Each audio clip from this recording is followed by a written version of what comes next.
Hey, what's up, everybody? Pat here, gratefully recovering alcoholic and addict, just like every day. Guys, please don't forget to subscribe, leave the video a like, drop me a comment, and by all means, share it with anybody you think might get something out of it. So, other than that, happy Saturday, everybody. Just getting in from work. I'm still a little dirty. Busy day, guys. My life is getting super busy today, and part of the reason is the diverse group of people I'm meeting in recovery, and being that I have a plumbing, heating, and property maintenance and repair business, and so I cover. I wear a lot of hats. I do a lot of different types of work, and the fact that I'm sober and I do good work and I meet a lot of various people in recovery, they pass my name to a lot of different people. And it's great, guys, because you know what? Because I'm sober today, I'm able to talk to anybody from a CEO to to a Hell's Angel and literally everybody in between, and I can just be me. I don't feel like I have to put on a front, and that's a gift of recovery. And we're going to talk about the fact that we all belong, and that's why we all get along. So the reading today is titled "We All Belong." Although politics make strange bedfellows, as the old saying goes, addiction makes us one of a kind. What a mixture of folks we have in recovery. In any given meeting on any given night, we find a variety of people that probably never would have sat down in a room together if it weren't for the disease of addiction. A member who is a physician described his unwillingness to identify at his first meeting by refusing to go into that room full of junkies, and another member with extensive jail history shared a similar story, except her shock and surprise stemmed from the realization that there were nice people wearing suits. Yet these two friends recently celebrated their 7th wedding anniversary. The most unlikely people form friendships, sponsor each other, and do service work together. We meet in the rooms of recovery together, sharing the bonds of past suffering and the hope for the future. We meet on mutual ground with our focus on the two things we all have in common: addiction and recovery. And then the affirmation is, just for today, no matter what my personal circumstances are, I belong. And guys, and that's absolutely true. I welcome everybody in. Anybody willing to do the work, I'm willing to help out and share a meal with, and share a story with, share my experience, strength, and hope with, and listen to them. And it's funny, guys. If you spend enough times in the halls of recovery, you're going to hear the very similar stories come out of some very different people. And I do occasionally sit back and look at the room, particularly when we have really full days. And some days our meetings are really packed, and I love those days, guys. Some of my favorite days is when it's packed with different people, and we get a lot of visitors. Our meeting is in Harvard Square, so it's a big tourist area. So we get a lot of people that find the meeting while they're on vacation, and that's another beauty of recovery, guys. And that's the beauty of being in a recovery group. Once you know the format of the group, you can go to any group anywhere in the country on any given time, and get what you need, and hear what you need to keep you sober. And that's amazing, guys, and it costs nothing. If you have to donate to the group to sustain, great, and if you don't, that's just as great. Like, we're not, nobody's there to take your money. And if you're having a hard time, raise your hand, man. Introduce yourself. That was the biggest difference for me, guys. The day I got in, first thing they asked, is there any newcomers that want to introduce themselves? And I raised my hand and I said, hey, my name's Pat. I'm an alcoholic and an addict. I got out of rehab yesterday, da da da da, and I just let them know where I was at. And it's funny, immediately at the end of the meeting, a couple of guys came up and offered me their phone numbers and asked how I was doing. I got a stable home, this, that.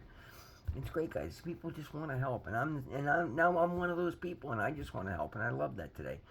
But I find myself constantly developing true friendships with people that I would never typically associate outside of the program, and now they're some of my best friends, and that's great. Right? And guys, the more you do, you just let down the pretense.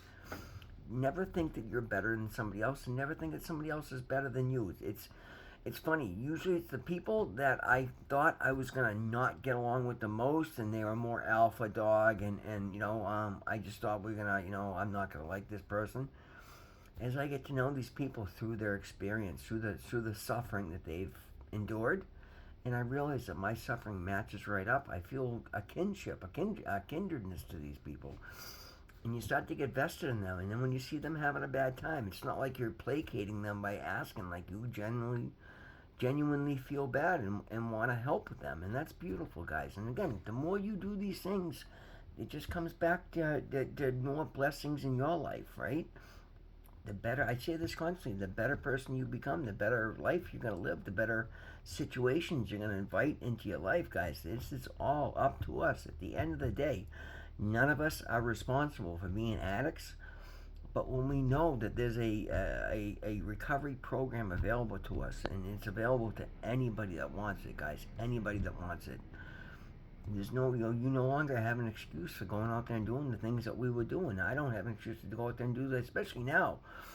Over the culmination of these last 9 months, when I've seen what is capable, when I align myself with my higher power, whom I choose to call God, and then just go out here and try and give it my all and do the best I can and try and put something together, guys, I'm constantly just blown away by the beauty of my life, the opportunities that I'm given.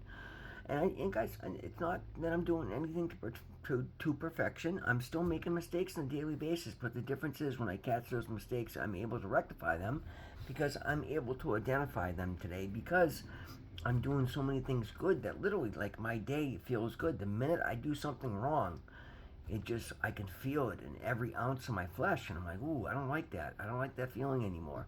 And that is a direct gift from my higher power, God. It's a direct gift from God, guys. It really is. Everything in my life is a direct gift from God. I talk about prayer and meditation all the time because it's such an important tool, guys. It is such a powerful tool. And the thing of it is, the more I do, and this is something I recently realized, I'm like, it has gotten to the point now where I'm so bought in, so faithful, so trusting of my God wants the best for me, that I no sooner speak of something in prayer than, again, I said it the other day, as soon as that situation starts to pop up in my life, I automatically just, bump, oh, okay, this is what we were talking about the other day, so I know what choice I want to make. I may not even know the exact situation and exact answer I want to go with, but I'm aware that this is the type of situation that I was concerned with. And more often than not, I'm finding anytime I start to get a little anxious, it is completely unfounded. It has to do with something to do with my ego, and the more I'm able to let my ego go, the less I find reasons to be anxious. Guys, nobody expects me to be perfect. Nobody expects me to know everything. And I learn the most when I'm able to admit that I don't. And I learn the most when I'm able to go into a room full of people and not make pretenses, not stereotype them, not look at them and expect them to be a certain way because of how they're dressed or whatever, anything, whatever. Race, creed, religion, sex, or anything else, because every one of them may have the answer to the next major question, the major crisis that I'm about to face. They might have just gone to a situation that applies to the next one I'm going to go to, and if I honestly and earnestly listen to what they're saying and what worked and what didn't work for them, then maybe I can apply that in my life, and I can avoid a major pitfall today. And even then, my life is so much better today, guys. The pitfalls are all learning opportunities, and that's a beautiful thing.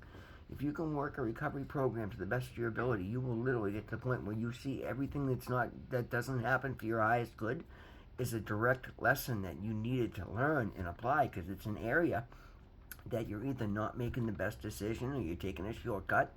And if you continue to do those things, it's going to lay out, they're going to make it so, okay, I did this. I parked where I wasn't supposed to park. I parked illegal and I got away with it, so I'm going to do that again next time. And then next time you're going to do a little bit worse and a little bit worse, and then before long you're doing things aren't right, and you're okay with them. So now the next time something comes up, well, maybe it's okay to do this. I'm going to get prescribed Tramadol. Maybe I can take those even though I don't need them. Maybe they'll make me feel okay. And then after you're taking those for a month, they don't work anymore, and you need pain medication. Oh, now a Percocet sounds good, right?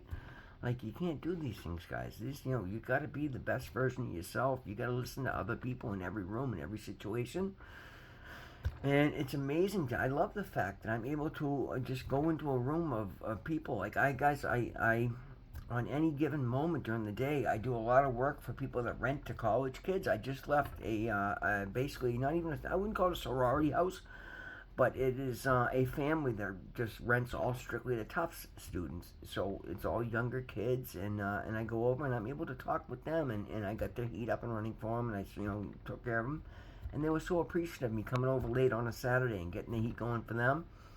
And then the next house I stop at, there's a 90-year-old woman there, and I'm able to talk to her. And another guy I do work for is he's a very high-end lawyer, and I'm able to sit down and have a conversation with him. Guys, when you work these programs in, that's the whole thing, guys. When you're not pretentious, you're not trying to pretend to be somebody you're not. Just open-ended and just, being willing to be the person you are and not judge somebody else and not think they're superior or inferior to you in any way, shape, or form. It's amazing what you can learn from people, and it's amazing the conversations and the opportunities, and or you may have an answer for them. It's not always got to be about you, guys. Sometimes when you're sharing earnestly, you might save somebody else from stepping into a world of shit. And I love talking to younger kids about that. I love when I'm, as a matter of fact, I won't, anonymity, I won't go into that one. But yeah, I love when I'm able to talk to somebody who looks like they might be going down the wrong road, and I share my story. As a matter of fact, I do have a perfect example for that. I was at the hardware store this afternoon picking up a new thermostat for the no heat call I was going to do. I had a pretty good idea that it was going to be the thermostat and that's the thing, guys, today. Another gift recovery. If I'm going to do a call and I think there's an 80% chance it's going to require a thermostat, I have the resources to say that a $50 thermostat doesn't matter to me, so I'll stop and pick one up. If I'm wrong, big deal. I'll leave it in my truck for the next job, and eventually I'll need one. And if I'm right, I save myself an hour driving against traffic late in the Saturday afternoon trying to get stuff done. But before, I couldn't do that because that $50 would be drug money, or it would be crack money, or I couldn't afford to do these things. Today, it's a joke. I had a guy working for me today who owes me, I think, $350, and he's having a hard time at work, so I didn't make him pay me any of that, and I paid him in full. We worked probably 5 hours for me, and I paid him for 8 hours because I knew he needed it. Those are the things I can do today. I could have said, oh, you owe me this. Why? I got it. He needs it. Help somebody out. Feels good. Next time I call him and I'm in a pinch, if it's freezing cold and I got water pouring out of the ceiling and I say, Jimmy, I need a hand, even though he knows he's going to be soaking wet and cold, he's going to come give me a hand because he knows I helped him out when he needs it. Guys, there's a push, a give and take, a push and pull to everything. And when you help out, when it's not to your benefit, you'll always get it back in the end, whether it's through your higher power, whether it's through a group of friends, whether it's through the person that you help direct. Enjoy the fact that recovery needs you. Remember that, guys. Addiction wants you. Recovery needs you, and you need recovery. I need recovery. I need you to teach me what I'm doing wrong, and you need me to teach you what you're doing wrong. We work together, guys. It's symbiotic. It's beautiful. Guys, it's Saturday. I'm going to go make myself a nice dinner and try and prepare myself to have a day off tomorrow. Let's hope. I think I'll go to the gym. I'll go to church. I'll have a nice day. I'll watch a football game, do my laundry, my usuals, and we'll see you then. Guys, always remember, God loves you. I love you. We'll see you in the next one.